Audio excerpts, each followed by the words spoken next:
So I think we have come to the time where Nigerian youths are beginning to hold their political leaders accountable.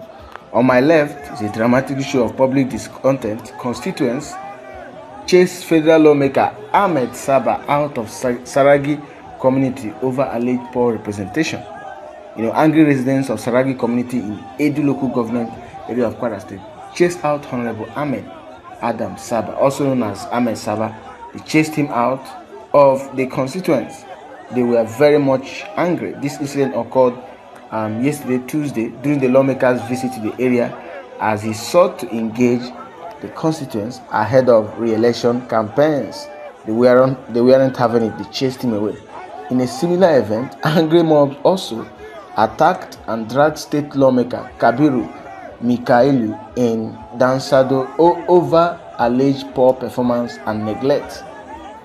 So in a separate but similar incident highlighting constituent anger over governance, an angry mob in Dansado town, Moro Local Government Area of Zamfara State, physically assaulted and dragged Honorable Kabiru Mikailu, also referred as Kabiru Mikalu, a lawmaker representing Moro South constituency in the Zamfara State House of Assembly.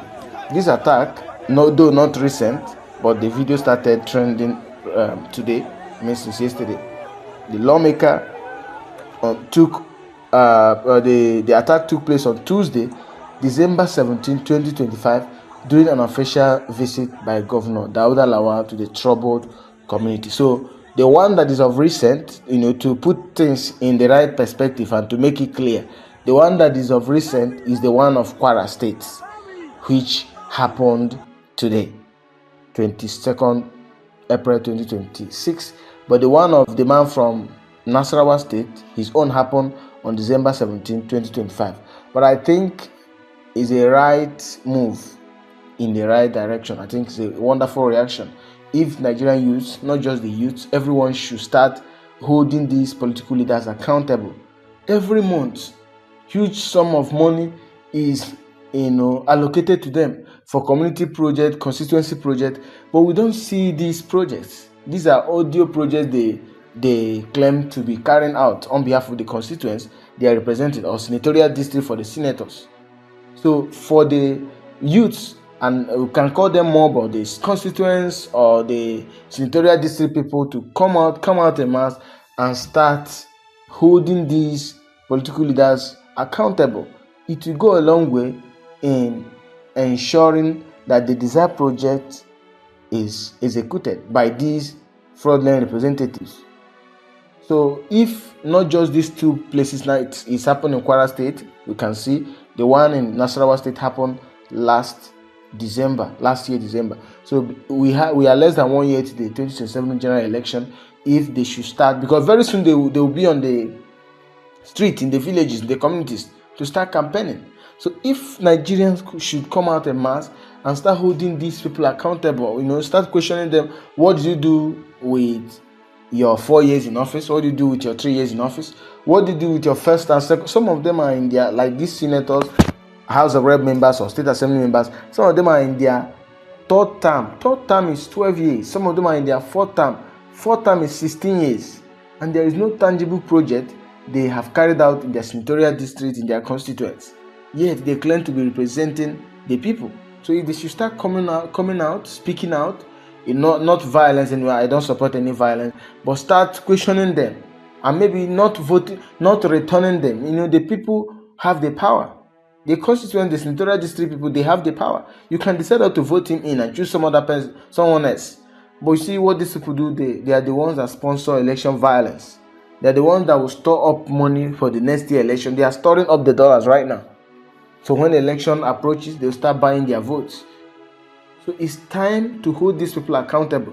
Those who did not perform well should not be returned. They don't have right to be returned to the House of Assembly, whether Federal House of Reps or House of Senate, whichever. They don't. That's how it should be done. And those that are vying for the office of the governor, that are former senators, former House of Representative members, what tangible achievement can we trace to them? What tangible achievement did they make? Why they were House of Representative members? Why they were, senators? So if they did not perform well, there is no way they are going to perform as governors. The Bible said, to whom much is given, much is expected of the person. If you are not faithful in the little, you won't even be faithful when much is given to you. So if they did not perform as senators, House of Representative members, there is no magic they will do as governors. This is where I believe Nigerians should wake up. I mean, yes, we've seen it in Kwara and Zamfara, we've seen it in Kwara State. Other places should rise up against these criminals. They don't have, they don't have monopoly of governance. They don't have monopoly of leadership, political leadership. I could become a political leader tomorrow. Even everyone in Nigeria has that right to be a political leader, to become a senator, to become a House of Reps member, to become a governor, even a president. So because they did not perform, I think it's time for everyone to join these Zamfara, gallant Zamfara constituent members and Kwara constituent members. They are, for me, I believe they are gallant people. So they've started it, and I think the ripple effect should go across the country. All these constituent members, representatives, senators, and all that, they should not be returned. Next, they should elect another person. If there are senators returning to vie for the position of the governor, they should not be voted in. Someone who has integrity should go in there. That's how it should be done. And that's how I believe Nigeria will be better. Everything must not be Tinubu. There are some state governors that are worse than the devil, that shouldn't be allowed to become governors again. Even those that perform terribly, just like Ajiya Ole of Edo State, who is planning to go to the House of Senate now. A man who looted the state fund dry, and then he's planning to go and contest for the House of Senate. So why should such a man be in this House of Senate? So House of Senate is a retirement home for former governors. It shouldn't be.